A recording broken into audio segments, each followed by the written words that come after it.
नमस्कार, मी ऋषिकेश नळगुणे. लेट्सअप मराठीवर आपल्या सगळ्यांचं स्वागत आहे. लेट्सअप सत्ता संग्राम या आपल्या विशेष कार्यक्रमात आपण आजचे एक्झिट पोलचे जे आकडे जाहीर होत आहेत त्यावरती एक नजर टाकणार आहोत. एक्झिट पोलचे मतदानाचा शेवटचा टप्पा पार पडल्यानंतर एक्झिट पोलच्या आकडे आता समोर यायला लागलेले आहेत. वेगवेगळ्या संस्थांनी वेगवेगळे अंदाज वर्तवलेले आहेत. या सगळ्या अंदाजांवर आपण नजर टाकणारच आहोत. त्यापूर्वी आपण महाराष्ट्रातील पण आकडेवारी बघणार आहोत. जर देशाची आकडेवारी थोडक्यात बघायची म्हटली तर ती काहीशी अशी आहे. एबीपी आणि सी वोटरने 553 ते 380 जागा भाजपला किंवा इंडिया आघाडीला वर्तवलेल्या आहेत. तर साधारण 162 ते 182 जागा या इंडिया आघाडीला वर्तवलेल्या आहेत. दुसरा एक सर्वे बघायचा जन की बात, तर या जन की बातने 362 ते 392 इतक्या जागा इंडिया आघाडीला दाखवलेल्या आहेत. तर 161 पर्यंतच्या जागा ज्या इंडिया आघाडीला मिळू शकतात असं जन की बातनं सांगितलेलं आहे. रिपब्लिक आणि भारत मॅट्रिक्स यांनी 353 ते 368 जागा भाजपला मिळू शकतात असा अंदाज वर्तवलेला आहे. तर साधारण 133 पर्यंतच्या जागा या इंडिया आघाडीला मिळतील असं रिपब्लिक भारत आणि मॅट्रिक्सचं मत आहे.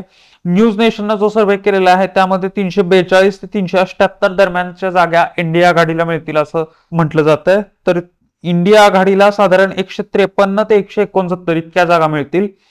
दैनिक भास्करने जो सर्वे केलेला आहे त्यानुसार 181 ते 350 जागा या इंडिया आघाडीला मिळतील. तर 145 ते 200 जागा या इंडिया आघाडीला मिळतील.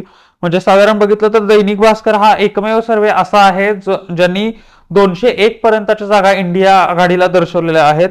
तर बाकी सगळ्यांनी ऑलमोस्ट एनडीए आघाडीला 350+ जागा सांगितलेल्या आहेत. थोडक्यात पंतप्रधान नरेंद्र मोदी हे तिसऱ्यांदा ही निवडणूक जिंकण्याच्या तयारीत आहेत.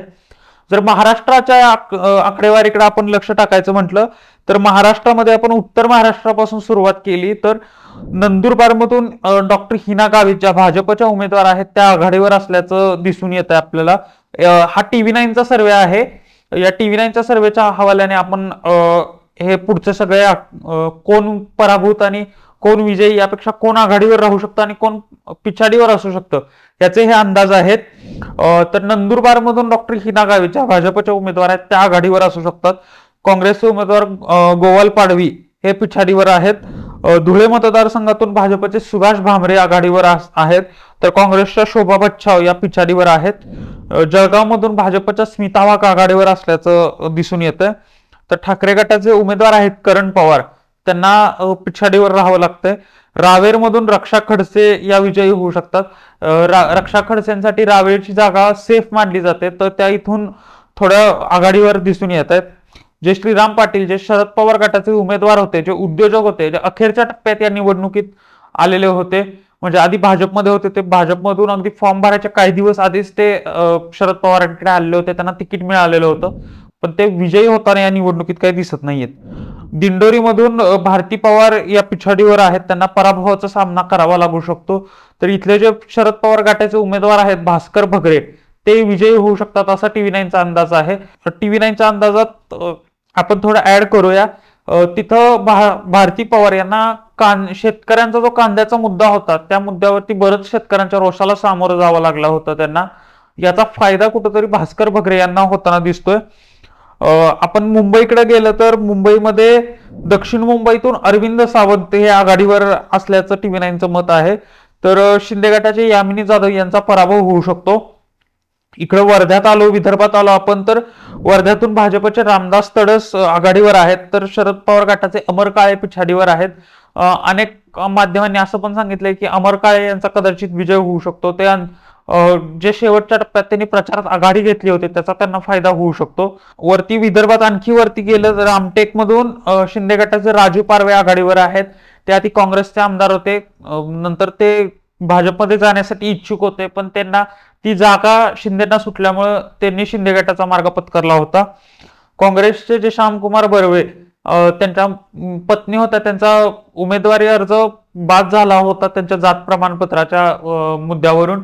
त्यानंतर जे श्यामकुमार बर्वे होते त्यांना ही उमेदवारी देण्यात आली होती काँग्रेसकडून अधिकृत, पण ते पराभूत होताना दिसत आहे. दक्षिण मध्य मुंबईमधून शिंदे गटाचे राहुल शेवाळे आघाडीवर आहेत असं TV9 सांगत आहे. तर ठाकरे गटाचे जे अनिल देसाई आहेत ते पिछाडीवर आहेत.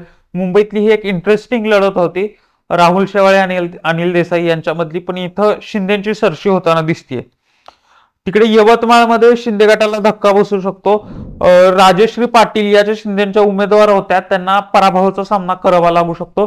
जे हेमंत पाटील हिंगोलीचे खासदार होते, त्यांना त्यांच्या पत्नी ज्या आहेत राजेश्री पाटील, त्यांना अखेरच्या क्षणी यवतमाळ वाशिमच्या मैदानात उतरवलं होतं. इथल्या 5 टर्मच्या खासदार होत्या भावना गवळी, त्यांचं तिकीट कापून राजश्री पाटील यांना देण्यात आलं होतं. तर ठाकरे गटाकडून संजय देशमुख जे इथले माजी आमदार होते त्यांना उमेदवारी दिली होती.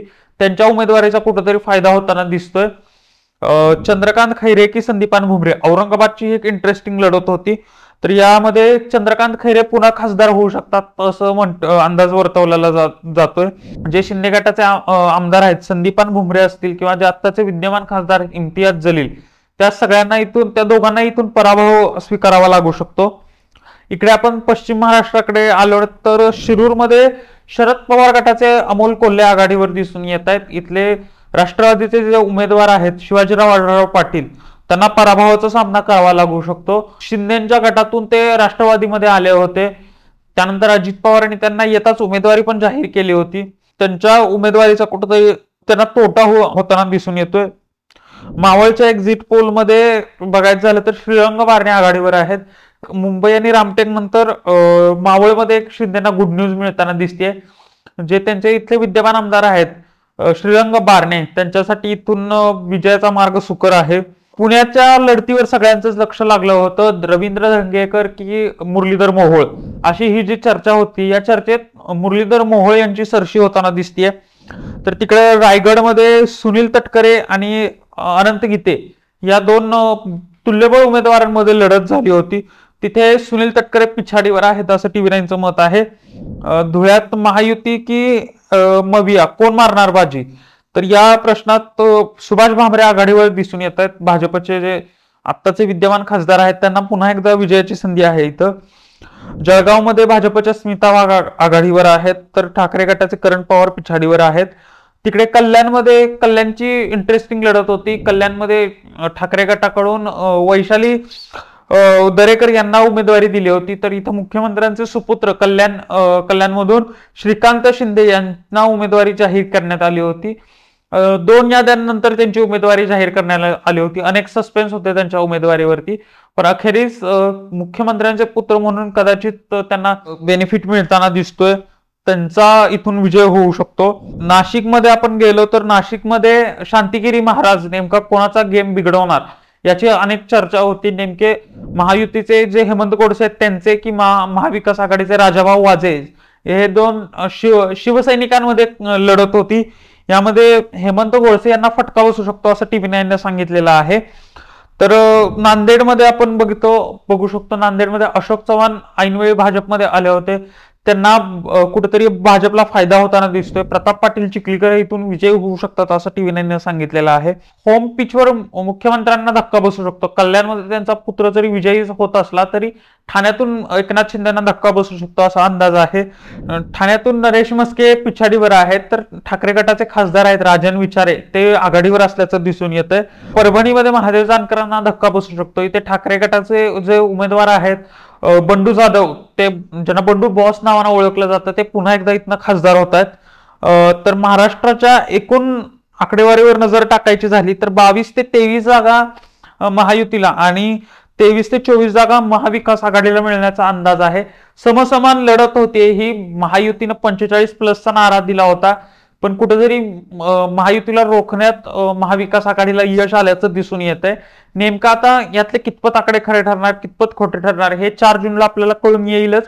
पण तोपर्यंत एक्झिट पोलच्या माध्यमातून आपण एक अंदाज लेट्सअप मराठीच्या प्रेक्षकांसमोर आणलेला आहे.